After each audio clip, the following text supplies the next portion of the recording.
The first time my daughter called me crying, she was 9 years old, and a boy on the school bus had thrown her retainer out the window. The second time, she was 31, standing in a hospital parking garage in Scottsdale, Arizona, telling me her mother-in-law had just had her walked out of the building. She'd spent 6 years building into something real. I want you to sit with that for a second, because everything I did after that phone call, I did without raising my voice a single time, and it worked better than anything loud ever could have. If you've ever had someone underestimate you because you don't yell, you're going to want to see how this one ends. My name is Frank Delacroix. I'm 63 years old, and before I tell you what my daughter's mother-in-law did to her, I need you to understand who my daughter actually is, because that part matters more than anything that happens later. My daughter's name is Rachel. She's the kind of person who gets to the hospital 45 minutes before her shift starts, not because anyone's checking, but because she likes to sit with the overnight nurses for a few minutes and hear how the night went before she takes over. When one of the respiratory techs, a woman named Odessa who'd been at that hospital for 19 years, lost her husband suddenly last spring, Rachel picked up 2 of Odessa's weekend shifts without being asked, without putting in for overtime, without telling a single soul except the scheduling office. I only found out because Odessa told my wife at a grocery store, almost like it was nothing. To Rachel, it was nothing. That's always been the thing about her. She spends her lunch breaks mentoring the new nurse residents nobody else wants to deal with, the ones still shaking after their first code blue. She drives across town every other Saturday to sit with an elderly widower named Mr. Talbert from our old church, just so somebody checks on him besides his mail carrier. Small things. Nobody puts small things on a resume, but small things tell you everything about who a person really is, and I've spent 63 years learning to pay attention to them. I spent 34 years as a construction and engineering consultant, mostly working with hospital systems and municipal contracts across the Southwest, before I retired 18 months ago. I live outside Scottsdale now, in a house on Chula Vista Drive that's too big for just me and my wife, Linda, but we like the quiet. I've got a good marriage, a bad knee, and one flaw I'm still working on. I used to believe that giving my children space to run their own lives was the same thing as respecting them. I told myself staying out of it was a form of love. I was wrong about that, and it took what happened to Rachel to finally teach me. 4 years ago, Rachel married a good man named Marcus Voss. Marcus is steady, funny in a dry way that took me a while to appreciate, and he adores my daughter in a way that made me trust him almost immediately. His mother is a woman named Diane Voss, and Diane is the founder and executive director of a private outpatient surgical network called Meridian Health Partners, 3 clinics scattered across the Phoenix metro area, built from nothing over 22 years into something worth a great deal of money. When Rachel finished her nurse practitioner certification, Diane offered her a position as clinical operations director at the flagship Scottsdale location.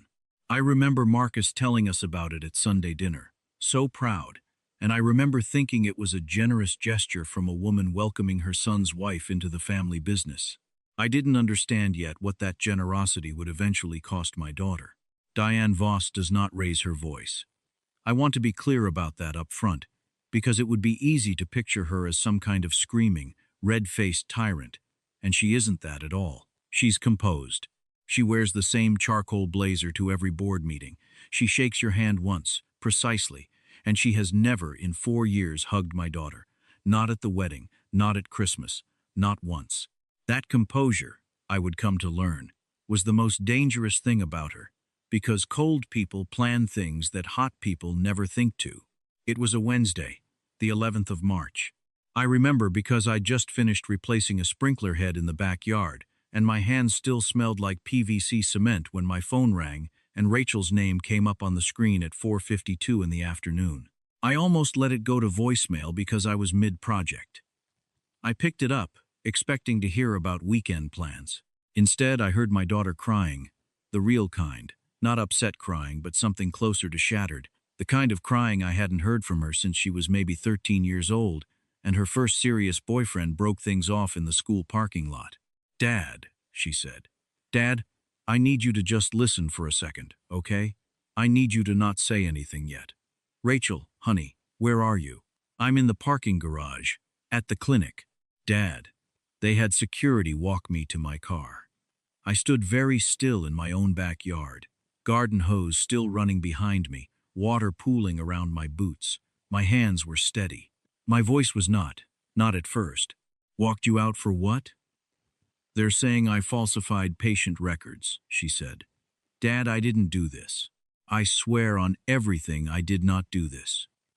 There was a pause on the line, and something in my chest went very quiet and very cold.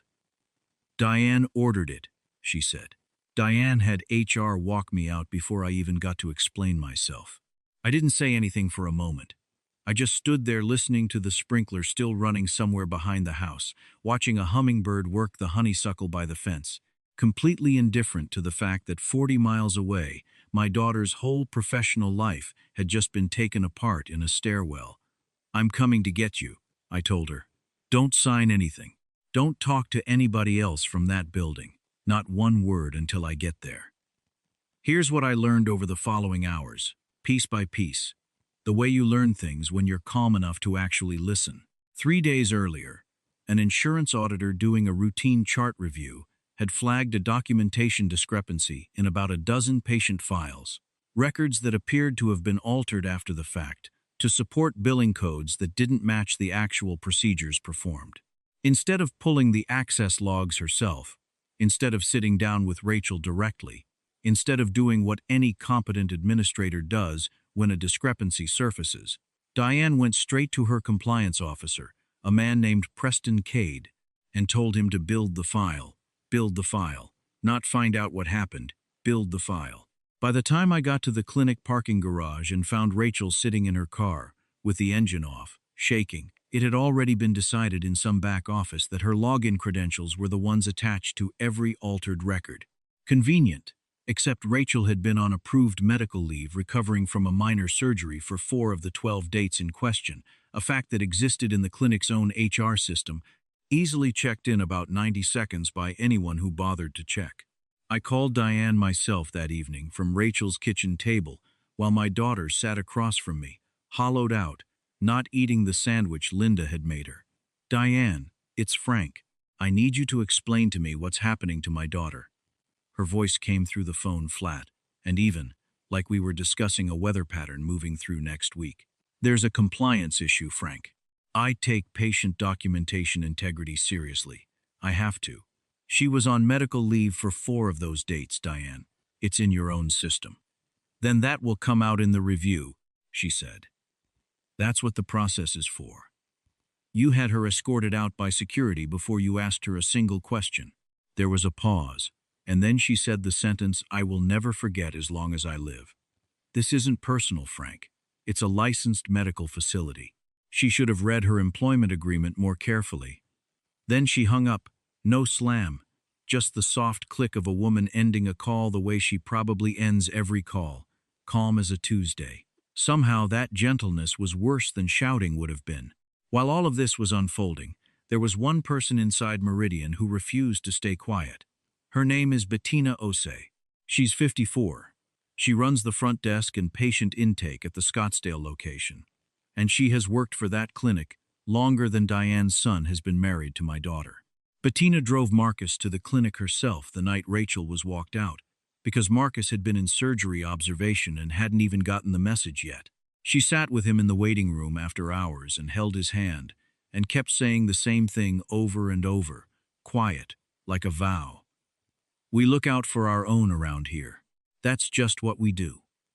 Bettina also happened to be the one employee with administrative access to the clinic's electronic records audit trail going back a full year, and she happened to notice something Preston Cade either missed or chose not to mention.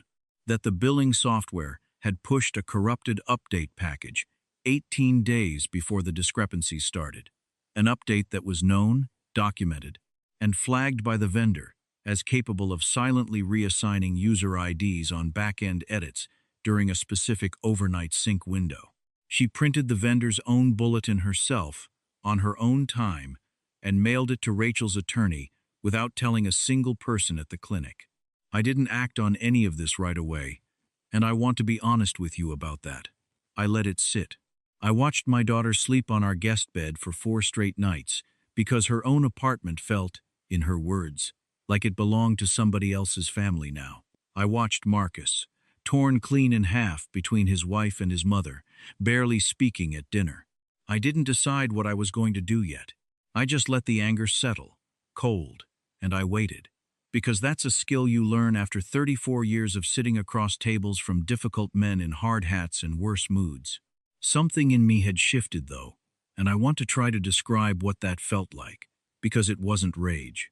Rage is loud, and it burns itself out fast, usually before it accomplishes anything. This was different. This was quiet, and it didn't go anywhere. It just sat there, patient, waiting for its moment. 5 nights after Rachel was walked out, I sat alone at my own kitchen table with coffee gone cold in front of me, and I made a decision. I wasn't angry anymore. I was finished being angry. I was ready to be something more useful than angry. See, there was something about Diane Voss and her clinic that nobody in that family knew, something I had never once mentioned to Rachel or to Marcus or to anyone, because there had never been a reason to. 14 years ago, long before Marcus ever met my daughter, before any of these people had ever heard the name Frank Delacroix, Meridian Health Partners nearly collapsed before it ever opened its second location. A construction overrun on the Scottsdale flagship building, a contractor dispute, a bank threatening to pull the credit line 6 weeks before the ribbon cutting. Diane's project file crossed my desk through a colleague at a regional lender I consulted for at the time. I looked at the plans, looked at her numbers, and I saw a project worth saving, so I structured a private mezzanine financing arrangement through a holding entity, nothing with my name attached anywhere visible, just a shell called Chola Vista Ventures, because that was the kind of consultant I was, quiet, behind the scenes, never needing my name on anything. That financing agreement carried a covenant. Standard boilerplate language, buried on page 38, the kind of clause lawyers draft, and nobody ever expects to read again once the money's in the bank. Any material adverse personnel action taken against a licensed clinical employee without a documented, board-reviewed investigation, resulting in reputational or regulatory exposure to the facility, would constitute an event of default, giving the note holder the immediate right to appoint an interim compliance overseer with full access to facility operations and financial controls. Diane Voss never knew who held that note. She had paid it down responsibly for years, mostly on schedule, never technically in default. She had absolutely no idea that the man she'd told to have his daughter-in-law read her employment agreement more carefully was sitting, quietly, 14 years later, on the one document that could freeze her entire operation in a single afternoon. I called my attorney, a sharp, careful woman named Priscilla Ann Whitfield. The next morning at 8 o'clock sharp, I gave her one instruction. Pull the Chola Vista Ventures note. Confirm the default provision is still enforceable under current statute. And Priscilla, I want this done exactly by the book. Nothing bent, nothing rushed. I want it airtight enough that nobody's attorney can find daylight in it. 3 days went by while Priscilla built the filing. During that stretch, I heard from Marcus that Diane's outside counsel had started calling Rachel's attorney, first once a day, then twice, then by the end of the week, calling repeatedly in a single afternoon. They didn't know why yet. They just knew something had shifted somewhere they couldn't see. And the compliance case they'd built so quickly was beginning to smell like exactly what it was. By the following Tuesday, the calls between Meridian's legal counsel and the State Medical Licensing Board's investigative office had climbed from a handful to well over 24 in a single week. The vendor bulletin about the corrupted software update had been formally submitted. Rachel's medical leave records had been certified and time-stamped by 3 separate custodians of record. Diane had no idea any of it mattered anymore, because she had no idea what was coming from a direction she had never once considered. A direction that had been sitting quietly in a filing cabinet in my home office for 14 years, waiting. 41. That's how many days it took before the state licensing board formally closed its inquiry into Rachel, citing no credible evidence of wrongdoing and a documented software defect as the likely explanation. 41 days, and not one phone call from me to that board. Not one. I let the process do what the process was designed to do, once it was actually given the truth to work with. I walked into Diane Voss's office on a Thursday afternoon, the 14th of April, at 2:30, with Priscilla beside me carrying a slim leather folder. Diane looked up from her desk, mildly irritated, the way you'd look up at someone interrupting you about a parking permit. "Frank," she said, "I have a board call in 20 minutes. You're going to want to move that call," I said. I sat down without waiting to be asked. My voice did not rise. It didn't need to. 14 years ago, Meridian was 6 weeks from losing its credit line and never opening this building. Somebody structured private financing to keep the doors open. That somebody was me. I watched something behind her eyes go very still, the way ice goes still right before it starts to crack. "Page 38 of that agreement," I said, "gives the note holder the right to appoint an interim compliance overseer if the facility takes material adverse action against a licensed employee without a proper board-reviewed investigation.